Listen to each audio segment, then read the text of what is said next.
Good day, you're watching Businessworld Live. I'm Danie, Laurel. And I'm Delos Santos. Here are today's top stories. Hot money swings to an inflow after registering 5 straight months of outflows. The NEDA board has approved a multi-billion peso fisheries project and a proposal to cut tariff rates on electric vehicles. The Bureau of Fisheries and Aquatic Resources will prohibit the sale of imported pink salmon and pompano in wet markets starting December 4th. And the government seeks to borrow at least 135 billion pesos from the domestic debt market next month.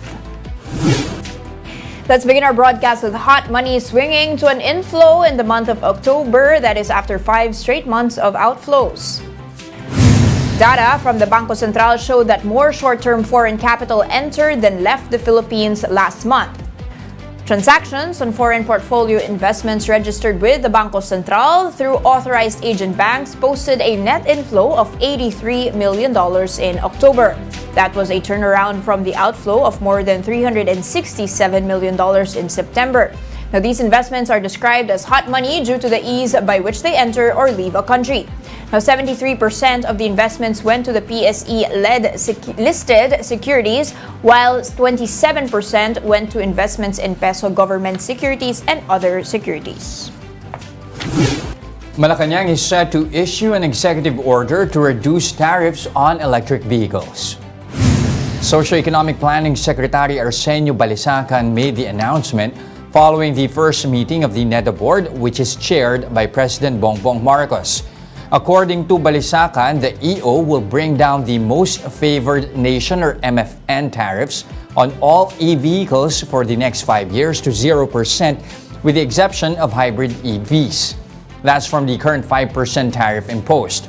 Now, under the same order, tariffs on certain EV parts and components will be temporarily reduced from 5% to 1%.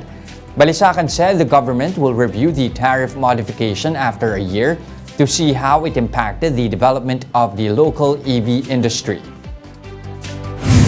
The EO aims to expand market sources and encourage consumers to consider acquiring EVs, improve energy security by reducing dependence on imported fuel, and promote the growth of the domestic EV industry ecosystem. Now, also during the meeting, the NEDA board approved the Philippine Fisheries and Coastal Resiliency Project. The 11 billion peso project aims to improve management of fishery resources as well as improve fish production. It also seeks to establish fisheries facilities and provide enterprise development assistance to fisher folk. Here's another one from the NEDA. Socioeconomic Planning Secretary Balisacan is confident that the administration can reduce inequality between the so-called super rich and those from the lower to middle income groups. Balisacan said this in reaction to the World Bank report, which showed that poverty rate in the country went down to 16.7% in 2018 from 49.2% in 1985. However, the report also noted that income inequality remained one of the highest in East Asia, as the wealthiest 1% of earners captured 17% of the national income. Now, Balisacan said the government's 8-point socio-economic agenda seeks to resolve such issues. He said this program will intensify poverty reduction and provide more economic opportunities for lower and middle income groups. The 8-point socioeconomic agenda and the upcoming Philippine Development Plan, PDP 2023-2028, is intended to address the issues like that, and that is to accelerate poverty reduction, the economic opportunities will not only for the upper income groups, but even more importantly for the lower and middle income group. Inequality will be reduced. The Bureau of Fisheries and Aquatic Resources will prohibit the sale of some imported frozen fish in wet markets starting December 4. This as BFAR has started cracking down on the sale of pink salmon and pompano in wet markets. According to an administrative order, the sale of imported pink salmon and pompano are reserved for institutional buyers such as canneries, hotels, and restaurants. Selling imported fish is also only allowed during closed fishing season or during calamities. Fishers Group Pamalakaya, however, criticized the crackdown, saying the agency is only targeting small-time vendors instead of smugglers. Malinaw na hindi talaga sincero ang DE at saka BIPAR para maibsan natin o mawala, no, yung kakulangan natin ng supply ng isda. Ito siguro yung counter reaction nila para kunwari meron silang ginagawa.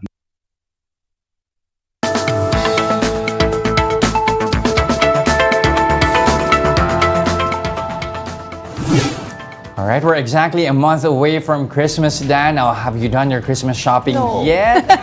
Well, you might Meron have to be a bit more Christmas shopping? creative for that one, especially for the Noche Buena, kasi ang mamahal na ng bilihin. For updates, you have on the phone Trade Undersecretary Ruth Castelo. Usec Castelo, good day. Thank you for joining us. Oh, hi, Chester and Dan. Good morning. Good morning, everyone. Okay, again, 10 to 27% increase in products, at least for Christmas goods, if I'm not mistaken. How are manufacturers responding to this? Are they actually adjusting their prices minimally, given the fact that if I'm not mistaken, they're not even required to follow that guideline? Oh, yes. We do not regulate prices of Noche Buena products, but we get advisories from the manufacturers. So the increases are monitored by the Department of Trade and Industry, and some of them also are provided by the manufacturers. So we are able to determine prices, and what we put in the Noche Buena price guide are the actual prices that these products are sold in the market, just for the information of our consumers. Okay, so it's more the consumer's knowledge, no? So is there any way that manufacturers can be kept in check if they increase prices exorbitantly, or wala talaga pong magagawa? You know, first issue there is competition. Of course, not all manufacturers would increase their prices all at the same time, because they're also looking at timing, when they can and when they should, or the capability of the consumer, or probably also considering the current condition. But what DTI does is to continue to appeal to them and remind them that if possible, at the most possible scenario, they increase prices only at the absolute minimum. So these prices, if they do it at the absolute minimum, they will not lose anything, although profit will be a little bit smaller. And then it will still be the product will still remain available to the consumer. And that's what we want, and that's what we have been doing also with the manufacturers. What has been their reaction, ma'am? Because we did show, DTI Secretary Pascual already speaking to them. Has that led to a market decrease? Are manufacturers willing to take a hit, let's say, during this period, shoulder the cost, just so Filipinos can have their Noche Buena? But over time, there are really some manufacturers who do not increase prices during this season. It's because they want to remain competitive, they want to remain available to the public.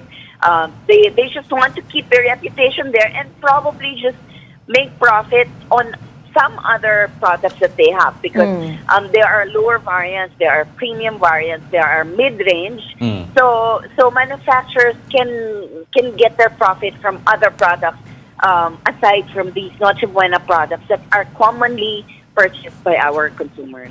Okay, question now is, will there be further adjustments leading up to Christmas Day and even the New Year? I mean, are there already notices and appeals for increases?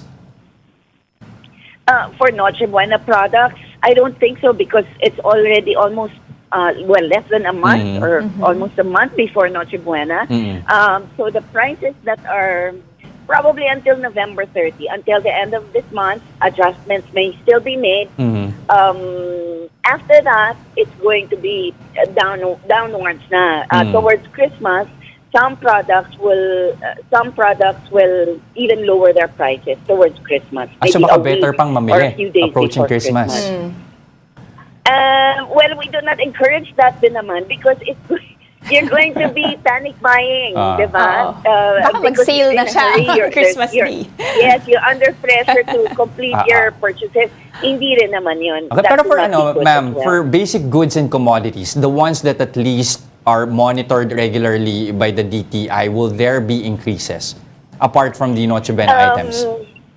Well, from the basic necessities and prime commodities, we have been receiving a lot of requests from manufacturers, maybe as early as June, July, August, up to now. But although we increased prices, we made adjustments in August, but we did not include all the requests at that time.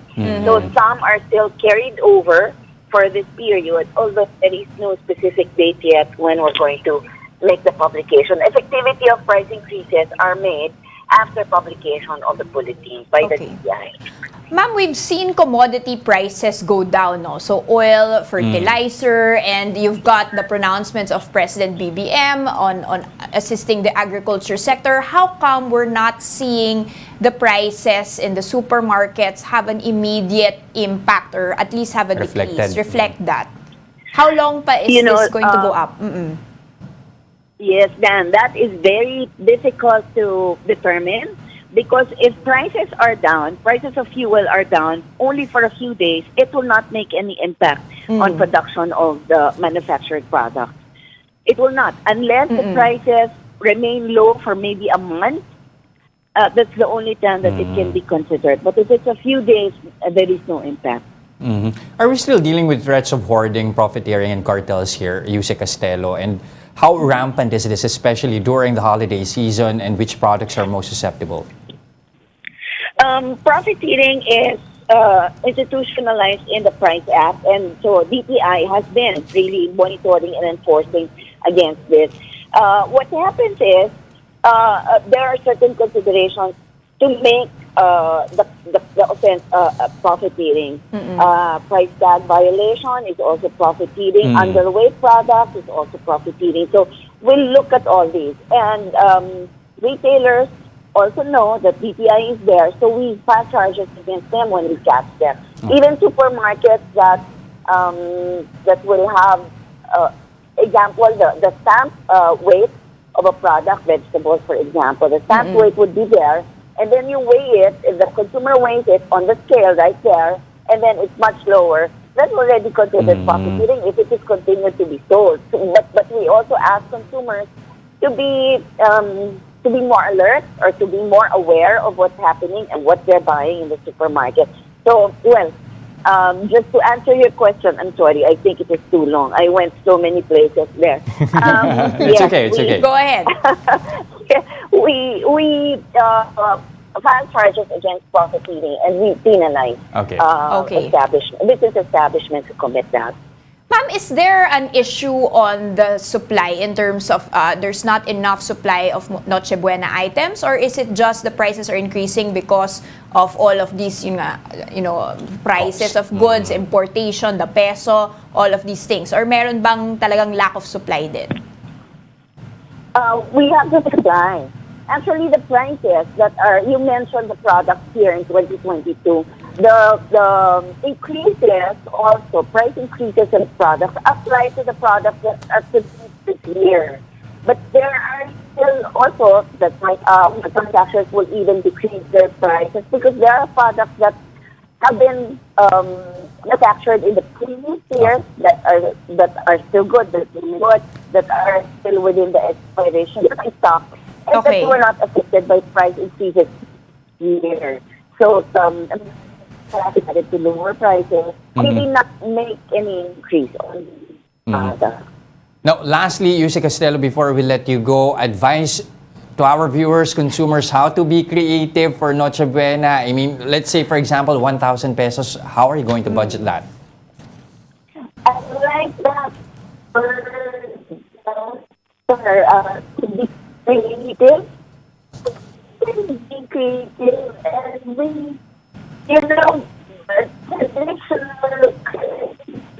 Okay.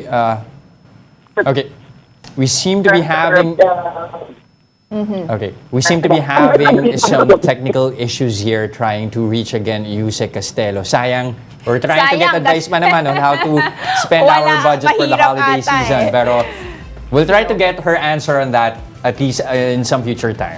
Alright, so once again, thank you. That was Usec Ruth Castelo of the Department of Trade and Industry.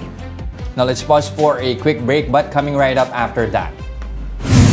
Moody's Analytics trims its growth forecast for the Philippines this year.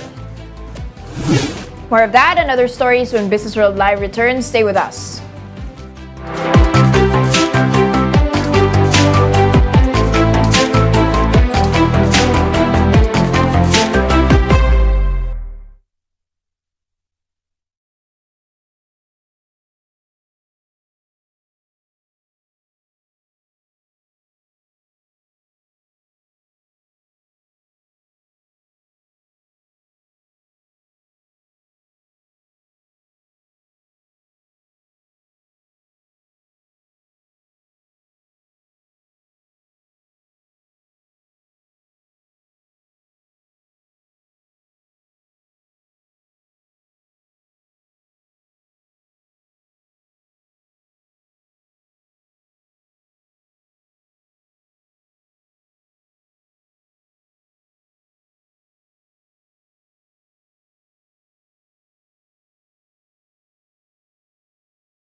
You're still watching Business World Live here on One News. I'm Delos Santos. And I'm Danie, Laurel.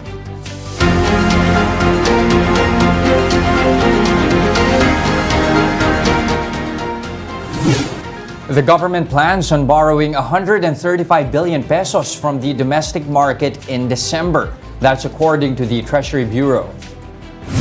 Based on the Treasury's advisory, the government will borrow 30 billion pesos in Treasury bills and 105 billion pesos in Treasury bonds.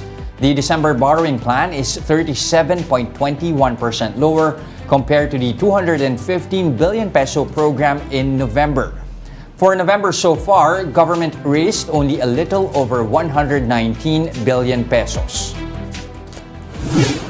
Moody's Analytics has trimmed its 2022 growth estimate for the Philippines to 6.7%. That's from 6.8% previously.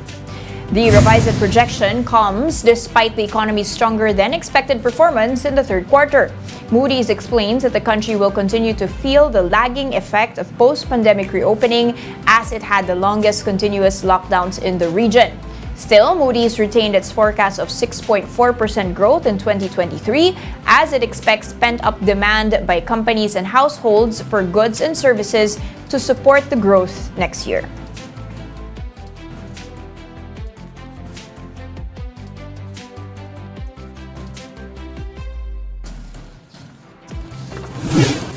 Now, e-commerce giant Lazada is gearing up for the holiday rush with plans to roll out free shipping across more products. Mobile journalist Pamela Vasquez has a story. E-commerce giant Lazada says they're nearing pre-pandemic sales figures already, even with malls now fully open. We've been growing quite rapidly over the past few months. This Christmas season is looking really good. We're growing almost at 2019 rates. It's really a healthy time for Lazada, a healthy time for e-commerce in general. We think that offline retail is here to stay. One clear indicator of that is the platform's success during the 11/11 sale. Lazada reported that sales of electronics surged 230 times compared to normal days. Filipinos bought smartwatches and virtual reality accessories. Meanwhile, makeup and fragrance orders were 7 times and 6 times higher respectively. The Trade Department says the Philippines and Vietnam are now leading the e-commerce race in Southeast Asia. The market here is expected to hit $35 billion in 3 years. I believe that the study said the growth will be about 20% from 2023 up to 2030. There will be two-digit growth of e-commerce. And as you can see, in 2021, it would appear that by 2025, we will reach 35 billion. Lazada says it will make free shipping available to more products as a way to lure customers in the face of high inflation. We have been investing more than ever to grow free shipping. Majority of the orders in our platform give you free shipping automatically. This year, we just launched our everyday low price. This is like an inflation-proof module where we have all the items at the cheapest prices ever. And every single day, you see thousands of items there that are really basic, essential, 99 peso, that you can buy very, very affordable rates.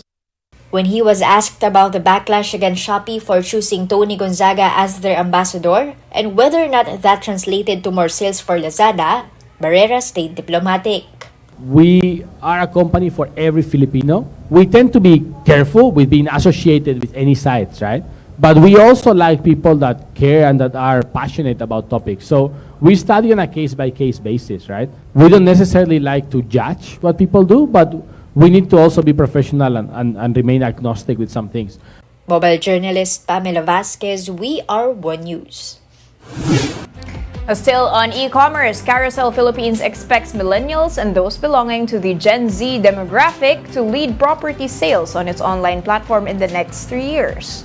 The Carousel forecasts that in the next 3 years, 47% of property buyers will be millennials, often described as those born between the early 1980s and the late 1990s. On the other hand, Zoomers, or those from the generation that succeeded millennials, are expected to account for 40% of buyers over the next 3 years. Carousel Philippines' General Manager Dijon Nacario tells Businessworld that he sees the younger generation becoming more aggressive when it comes to property selling, which he says is also related to the quote stages of their lives and their current purchasing power. In the past 3 years, Carousel saw that 65% of property buyers are millennials, while Zoomers accounted for 20%.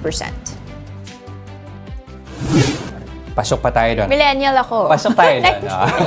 And those are the biggest stories on the economic and corporate front today. I'm Jess De Los Santos. And I'm Danie Laurel. We are One News, all sides, all the time. But don't go away. We'll give you the latest on the local bourse when Businessworld Live returns. Stay with us.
And you're still watching Businessworld Live here on One News. Now, Dan, last full trading week of November before the holiday season starts. What's the sentiment like? Well, today, a bit of a pullback. But, you know, if you take a look at the year-to-date, no, Jess, and the trend that's clearly on the rise, I mean, hopefully, we are going towards a Santa rally or Christmas rally, sana all the way up. You know, we did have Tina Ulang yesterday saying maybe 6,700, 6,900. So you still have some hopes there. Let's take a quick peek at the movers this morning. You've got Meralco up by 1 1/10%. Some sitting these out. A couple of consumption and food stocks having a pullback here. URC down by 2% and JFC down by 1 3/10%. Now, I did want to take a quick peek at one stock to watch, which is San Miguel, which is flat this morning at 96 pesos and 80 centavos.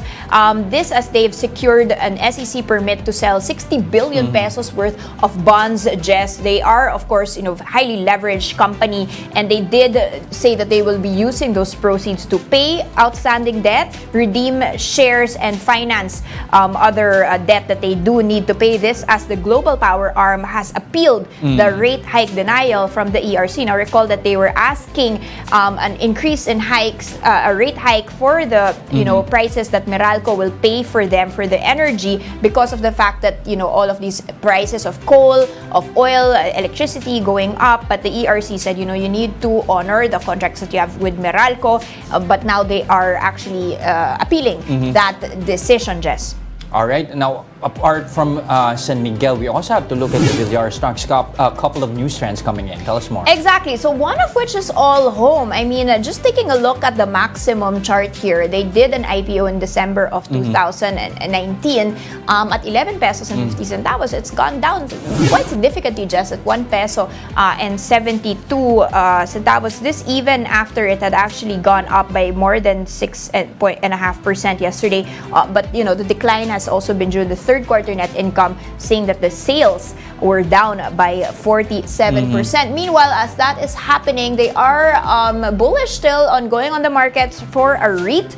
The Premier Island Power REIT has priced its IPO. That's at 1 peso and 50 centavos per share, looking to raise 2.1 billion pesos for the Villar-led company, Jess. All right, let's see how things are going to pan out for that new Villar stock. And that's it for today, November 25, 2022. Join us again Monday next week at exactly 9:30 a.m. You can also catch us on Signal Play. Register for a free account now at www.signalplay.com and stream One News Live anytime, anywhere. I'm Jess Delos Santos. And I'm Danie, Laurel. Happy Friday. Stay safe, Philippines. We are One News, all sides, all the time.